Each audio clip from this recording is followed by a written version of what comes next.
watching other people lose their minds can be very entertaining. The mix! Why the are they a thing, dude? So entertaining, in fact, that people will often goad their favorite streamer into blowing up like a volcano. 200 meters behind. And then I get a whole stream sniper squad that kills me. And dude, it's so annoying, man. What? He's not even looking at me! To have you come in here and say, F you and F your friends to F***ing me, bro, you can go F yourself. But before it became fashionable to be angry, to scream our lungs out and act like savages in front of thousands of onlookers, there was a more restrained rage monger that walked among us going by the name of Greg IdrA Fields. A quietly brooding StarCraft legend who, in a world of many supposed f***s, simply had none to give. You're kind of notorious for being a little bit bad manner, and me knowing you personally, I would say that might be based in some truth. A player who spat in the face of tradition and took the concept of competitive rivalry in esports to a whole new level. What do you think about Cruncher, and how do you think this match is going to go? I'm playing really bad, but it's more than enough to beat him. So whatever happened to this bad-mannered esports pioneer? And what legacy has he left behind for those who came after? Here is someone that you either love to love or love to hate. I mean, I was known for being a bit of a dick. That was kind of my thing.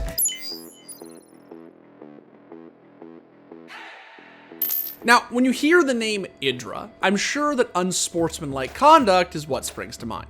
But the truth is, his signature unfiltered disdain is only one piece of a complex puzzle. You see, underneath IdrA's harsh exterior is a man deeply concerned with promoting international relations and understanding. You're actually from Canada, right? From Toronto. Toronto. How do you feel about dating a non-citizen? It is my goal to get a green card.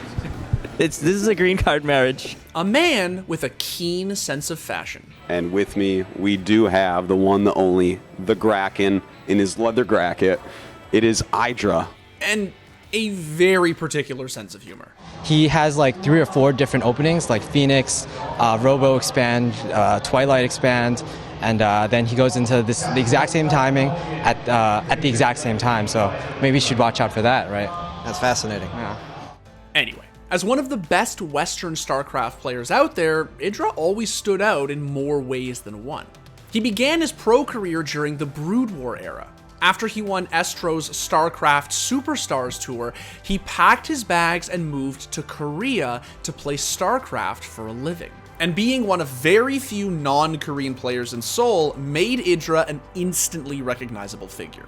In-game, he was widely known for his macro abilities, more specifically, the art of playing the long game and amassing more resources than his opponent. The longer you let IdrA play, the more powerful he got. If you imagine, like, he was trying to reach over 9,000 status every single game. The strategy made him a fearsome player to face off against, and back in 2009, it brought him victory in nearly every non-Korean tournament in the world. However, after making the switch to StarCraft 2 in 2010 and moving back to the States in 2011, IdrA found success harder to come by, mostly due to his, well, inability to adapt. If someone wasn't playing properly, cheesed, or went all in on the early game, IdrA made sure they knew they messed up, rather than own up to any shortcomings he had. The game is way harder for Zerg, and Zerg has way less tools, and IdrA GG's by saying, you're a joke. This guy's awful, but this guy seems pretty bad. I think this guy's just terrible.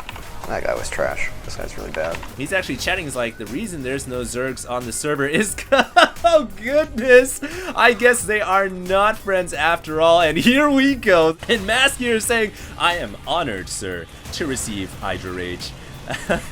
IdrA here is going to leave the game and congratulates his opponent as well. What an interesting choice of words there from both players. I thought at first they were good friends, but apparently worst enemies in disguise. And IdrA didn't just deploy his trash talk in matches either. Even outside of the game, he showed his opponents no mercy. We just saw Zergbong qualify. What are your thoughts about that? About me qualifying or Zergbong? He won, you qualified. What are you going to do? I'm going to win this time, so we have a good winner this time. All right, guys. Well, shake hands if you're going to. IdrA, do you have any words for your opponent, MC? 2-0. Now, to anyone observing IdrA's antics from the outside, he looked like a menace. But in the world of StarCraft, his behavior was especially egregious. You see, the competitive scene in Korea was founded on a long-standing tradition of mutual respect. You humbly accepted victory just as you stoically swallowed defeat. Would we put some pressure to have him use some words to describe him? He's an opponent that I respect the most.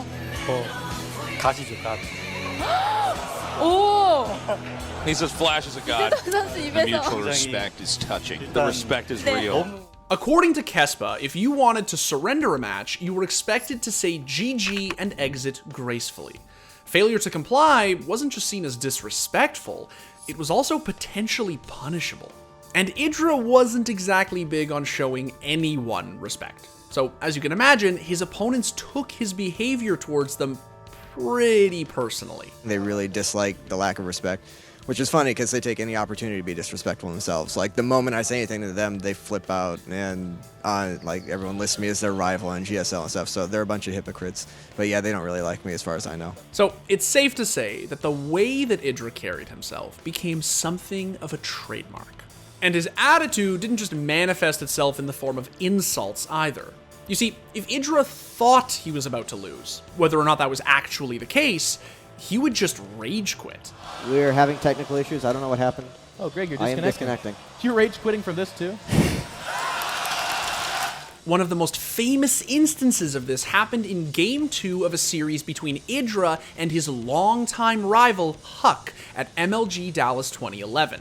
A game that IdrA lost because he thought he was about to get his ass handed to him. Except he wasn't. The Void Rays, all hallucinations, doing absolutely no damage whatsoever. There's the blink up onto the high ground, just trying to distract IdrA. Those hallucinated Void Rays almost fully charged, Wheat. And IdrA left the game. Oh my goodness. A little bit of a blunder there by IdrA, not actually playing it out to the very end, losing to hallucinated Void Rays. Huck was quick to let IdrA know he made a mistake by quitting their match, and IdrA reacted exactly how you'd expect. So Huck can't win in a real game, huh? Pretty much. He wouldn't win at all if he didn't play Protoss. He's actually kind of... Stand by your guns on that one. And if you thought that unfortunate encounter might have taught IdrA a valuable lesson, well... Banelings getting absolutely obliterated by these tanks, but the Mutilus count is just a little bit too high. IdrA now streaming forward with Zerglings, Mutas, everything is overrunning the scores by MMA. Wait, what? Did IdrA just leave another one game? That is absolutely appalling. What a disappointing way to begin a series. With a one game, I am absolutely speechless. So instead of playing it out, which is what you're supposed to do, he gave the emotional response of just leaving. Doesn't even bother to fight. There's the GG. IdrA. Oh, that's funny. In what had become his typical fashion, IdrA continued to lash out against things that ground his gears. But people's patience was starting to wear thin. In March of 2013, while playing against Capoch, IdrA made some rather unsavory comments that turned him into an even bigger villain within the scene. And while nothing really came of that particular incident, a few months later, Evil Geniuses was forced to act against their renegade rager after he offered some rather unkind words to his fanbase. IdrA's inability to control himself had finally come at a cost. Like an hour ago, I learned that IdrA was released from Evil Geniuses. It's brutal to hear because, I know Greg, and I would describe him as on the quiet side in real life and very giggly. At the end of the day, there are serious consequences. You are always responsible for the consequences of whatever behavior you choose. As fate would have it, IdrA's last game as a pro StarCraft 2 player ended with him quitting. Well played here by Port. Wow, killing off most of these Banelings. Yes, he does lose a lot of Hellions, but now it also means that IdrA doesn't have enough Banelings to blow up most of these, well, no. This is probably the least successful Roach Banian attack I've Yeah. After years of falling short of his competitive expectations, IdrA had fallen out of love with StarCraft. And it wasn't just the state of the game that he was growing tired of, but the so-called fans who were only there to watch him fail. I am not going to continue as a competitive player. It's just gotten to the point where competition is not enjoyable for me anymore, and that is what kind of drove me in pro gaming, especially in StarCraft 2. I don't particularly enjoy the game, but I really liked beating people, and now that's just, well, I'm not winning nearly as much, which is part of the reason it's less fun. But the competition itself just is not as interesting to me, or challenging to me, or satisfying to me as it used to be, and without that, I see no reason to continue playing. After announcing his retirement from competitive StarCraft 2, IdrA focused on casting, and even had a brief stint on EG as part of their Heroes of the Storm team. But following the StarCraft 20th anniversary event in 2018, he stepped away from the public eye for good. I think there's a lot of people who immediately were like, yeah, good riddance, right? Those are the individuals that sort of like love to hate IdrA, and then probably 2 months later posted like, I miss IdrA. So even though he's been gone from the competitive scene for years now, why is it that people still look back fondly on IdrA's legacy? Well, in a scene that was often criticized for being emotionally sterile, he was a fierce competitor who unapologetically wore his heart on his sleeve. And despite IdrA's dark reputation, underneath it all, there was a genuine person who just really wanted to win and wasn't afraid to show his true feelings when he didn't. If your only exposure to Greg was his games, his streams, and what articles people wrote about him, you would think he was always like that. But it definitely was a part of his persona that he did build and create over time, you know, starting all the way back at Brood War. But when you were just hanging out with him, you know, it wasn't like he was this doom and gloom IdrA that walked around and hated everything. But the truth is that IdrA's fiery disposition is the very thing that made an already incredible story that much spicier. His penchant for tilting off the face of the earth made him more compelling for fans to watch. And strangely, that's what endeared him to them, despite his best efforts at being unlovable. I've had people ask me for hugs. That was a little bit strange. During an era oversaturated with nice guys, IdrA laid the groundwork for the esports villains of today to truly shine. He was one of the first competitors to recognize that, for fans, it wasn't just about captivating moments in-game, but unforgettable ones outside of the game, too. When I think of Greg, IdrA Fields, the player and the human being, I think of an angry guy. Didn't go to college, no work experience, receding hairline. Greg, you know, one of the most incredible sort of stories, someone from the US playing StarCraft in Korea during the Brood War era. That, like, holy shit, that's amazing. When I imagine in 30 years and hopefully my grandkids are like reading books about esports, like I think IdrA is going to be one of the subjects of chapter or book or a legacy that exists one day.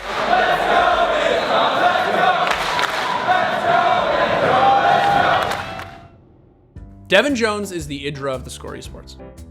Oh, God damn it! You. Devin is like 1 millisecond away from just putting his fist through his monitor at like any given moment. Might be Valorant. All day long. Oh God. One under. God damn it. Under.